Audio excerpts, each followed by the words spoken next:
Good morning students. Prawn के physiological functions में last class में हमने डाइजेस्टिव सिस्टम पढ़ा था।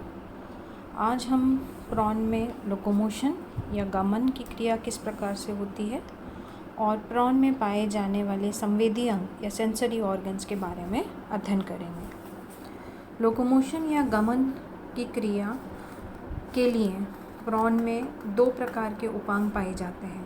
पहला, उदर पे पाए जाने वाले प्लियोपोड्स, यूरोपोड, और दूसरा सेफेलोथोरिक्स पे पाए जाने वाले वॉकिंग लेग। तो इस प्रकार से गमन की क्रिया दो तरह से प्रमुख रूप से देखी जा सकती है। पहली, तैरना यानी स्विमिंग। क्योंकि ये स्वच्छ जल में पाया जाता है, इसलिए ज़्यादातर गमन की दृष्टि से प्रॉन में स्विमिंग या तैरने की गति दर्शाई जाती है। तैरना या स्विमिंग जो है वो प्लियोपोड्स के द्वारा होती है और शरीर जो है वो अपने पानी की स्तर पे हॉरिजॉन्टल पोजीशन में रहता है। और प्लियोपोड्स जो होते हैं वो एक प्रकार से चप्पू की तरह यानी ओर्स की तरह कार्य करते हैं, जिससे तैरने की गति पूर्ण होती है। साथ ही साथ जो उदर यानी एब्डोमेन के लास्ट सेगमेंट पे पाए जाने वाला यूरोपोड है, वो भी प्रॉन को एक निश्चित दिशा के लिए गाइड करता है। जब भी स्विमिंग या तैरने की गति होती है तो प्रॉन के एंटीना, क्योंकि संवेदी अंग के रूप में होते हैं, वो लगातार हिलते रहते हैं ताकि किसी भी प्रकार के अवरोध को वो पहचान सके। स्वच्छ जल के साथ साथ प्रॉन में वॉकिंग यानी चलने की गति भी दर्शाई जाती है और ये जो 5 पेयर्स ऑफ वॉकिंग लेग्स हैं उनके द्वारा पूर्ण होती है। किसी इमरजेंसी की अवस्था के अंदर प्रॉन अपने एब्डोमेन यानी उदर पे को पूर्ण रूप से आगे की तरफ सेफेलोथोरिक्स की तरफ धकेल सकता है और इस प्रकार की मूवमेंट से या गति से एनिमल जो होता है वो किसी झटके के साथ पीछे की तरफ या आगे की तरफ जा सकता है। तो इस प्रकार की गति को या इस प्रकार के मूवमेंट को डार्टिंग के रूप में हम डिफाइन कर सकते हैं। तो प्रमुख रूप से लोकोमोशन या प्रॉन के अंदर गमन की प्रक्रिया स्विमिंग यानी तैरना या चलने के द्वारा पूर्ण होती है। अगला फिजियोलॉजिकल फंक्शन जो हम पढ़ेंगे वो कहलाता है रिसेप्टर और सेंसरी ऑर्गन या सेंस ऑर्गन्स। प्रॉन के अंदर पाए जाने वाले संवेदी अंग। प्रॉन में प्रमुख रूप से 4 संवेदी अंग पाए जाते हैं। कंपाउंड आइज यानी संयुक्त नेत्र, स्टेटोसिस्ट, टेक्टाइल ऑर्गन्स और ऑल्फैक्टरी सीटें। पहला हम लेंगे कंपाउंड आइज।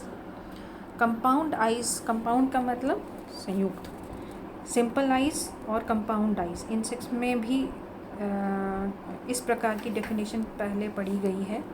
तो प्रॉन के अंदर कंपाउंड आइज पाई जाती हैं, 2 संख्या में होती हैं और दोनों ही एक मूवेबल स्टॉक से जुड़ी हुई होती हैं।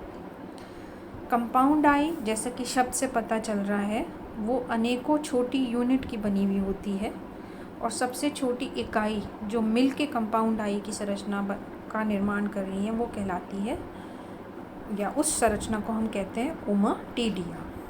तो बहुत सारे ओमाटिडिया जो होते हैं वो मिलकर एक संयुक्त नेत्र का निर्माण करते हैं। संयुक्त नेत्र को जब आप माइक्रोस्कोप की सहायता से बाहरी सतह से देखें तो सबसे बाहर यानी आउटर कवरिंग जो क्यूटिकल की होती है उसे हम डिफाइन करता है कॉर्निया के रूप में। तो कॉर्निया जो है वो आउटर क्यूटिकुलर कवरिंग के रूप में उपस्थित होती है।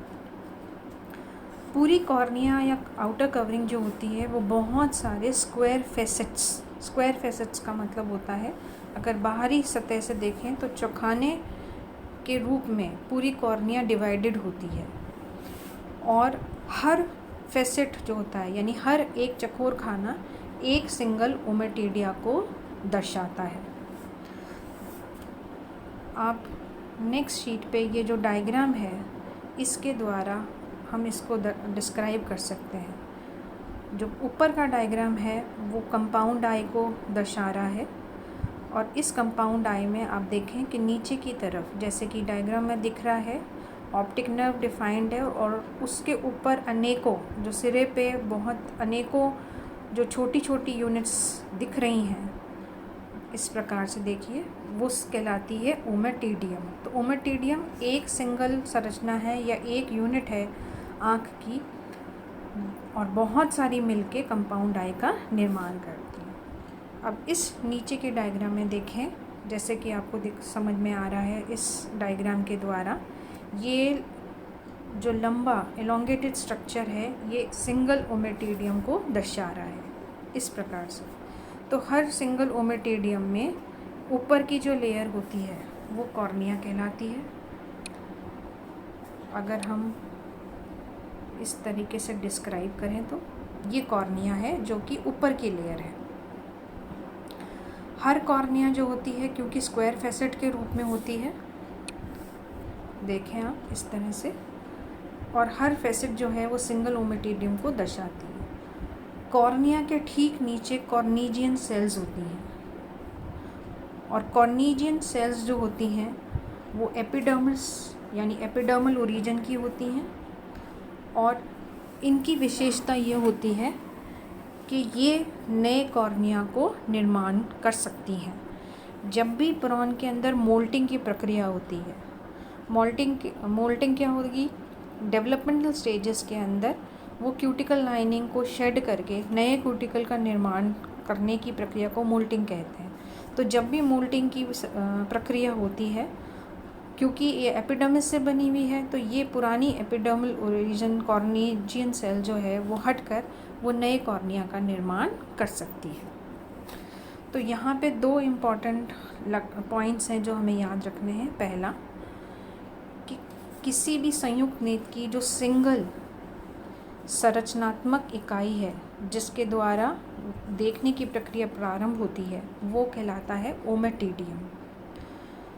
तो ओमेटिडियम जो है उसको हम कहते हैं कंप्लीट विजुअल यूनिट, यानी एक इकाई जिसके द्वारा विजन की प्रोसेस शुरू होती है।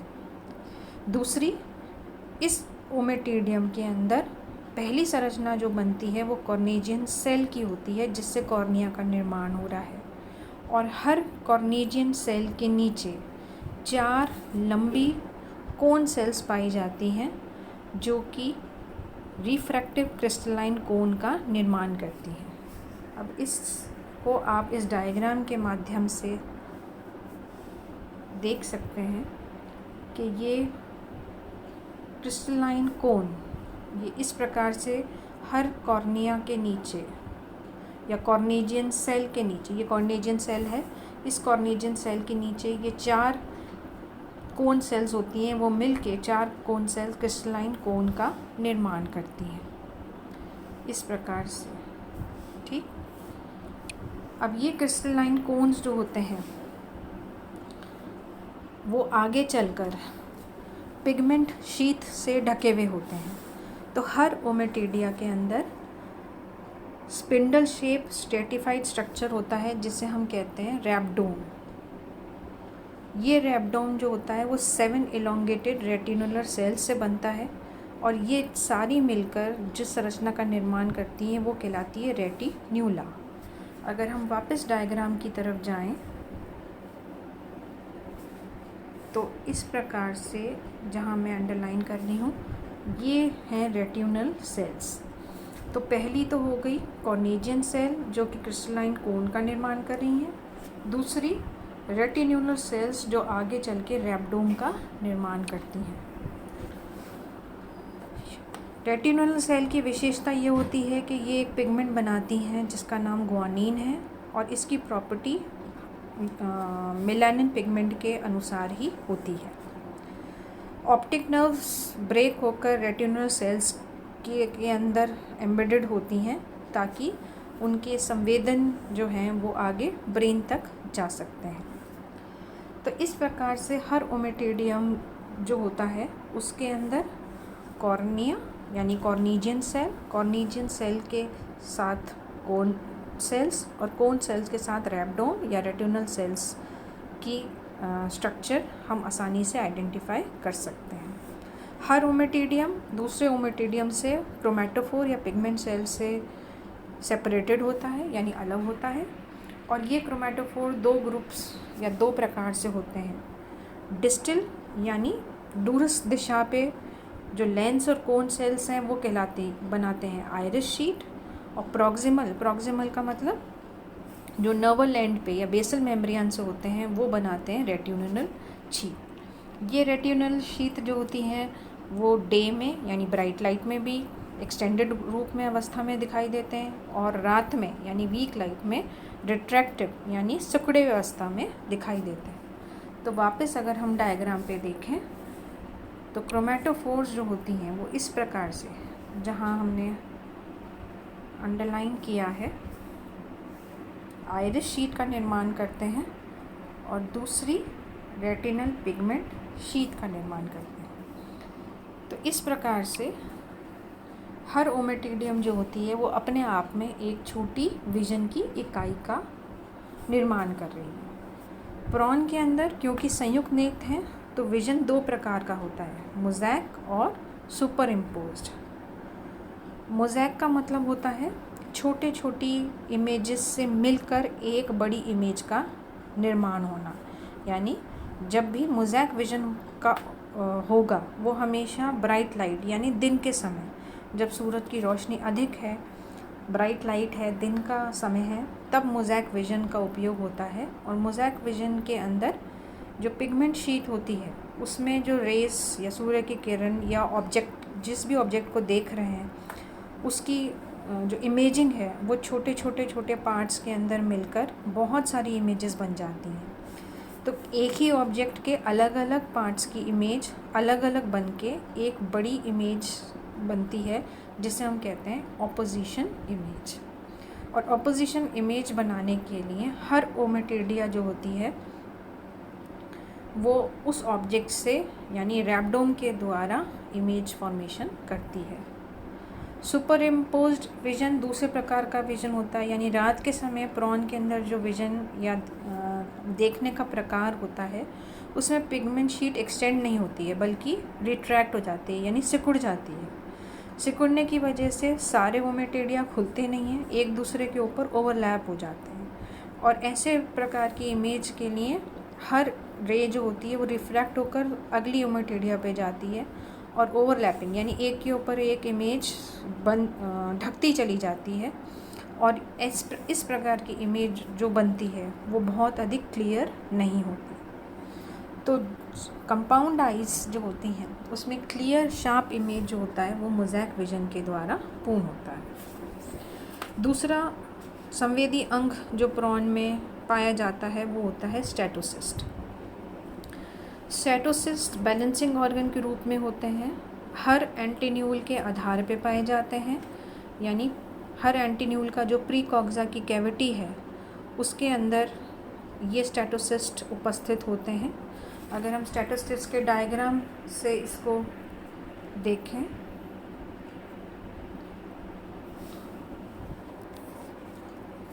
तो इसमें एक क्यूटिकुलर सैक होता है, यानी एक गोलाकार आकार का सैक रूपी संरचना है जिसके अंदर बहुत अधिक मात्रा में सीटें पाए जाते हैं जो कि सेंसरी सीटें कहलाते हैं।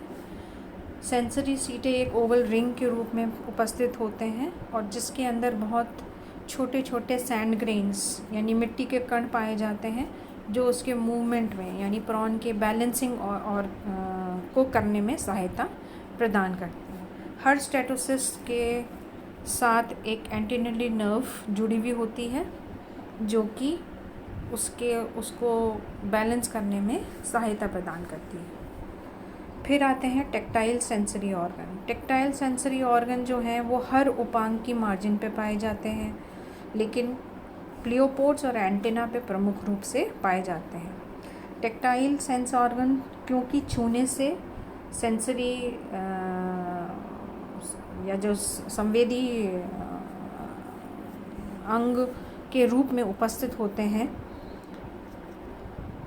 उनका कार्य प्रमुख रूप से टच की सेंस को पहचानना होता है।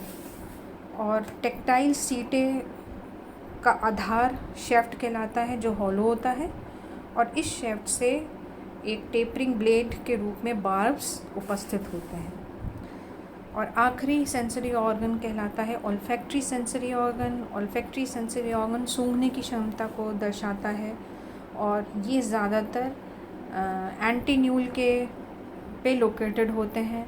इनमें भी दो जॉइंटेड शैफ्ट होते हैं, यानी नीचे का भाग शैफ्ट कहलाता है जो कि स्किन या इंटेगुमेंट से जुड़ा हुआ होता है, और एक फ्री डिस्टल एंड होता है, और ये फ्री डिस्टल एंड जो होता है वो एक थिन मेम्ब्रेन से ढका हुआ होता है। और इसमें भी नर्व फाइबर, जो एंटेरियर नर्व फाइबर्स होती हैं, वो जुड़ी हुई होती हैं ताकि ये सूंघने की जो क्षमता है उसको पूर्ण कर सकें। यानी ऑल्फैक्टरी सीटें जो होते हैं वो प्रमुख रूप से भोजन जो भी प्रॉन ग्रहण कर रहा है उसको सूंघ के पहचानने में सहायता प्रदान करते हैं। Thank you.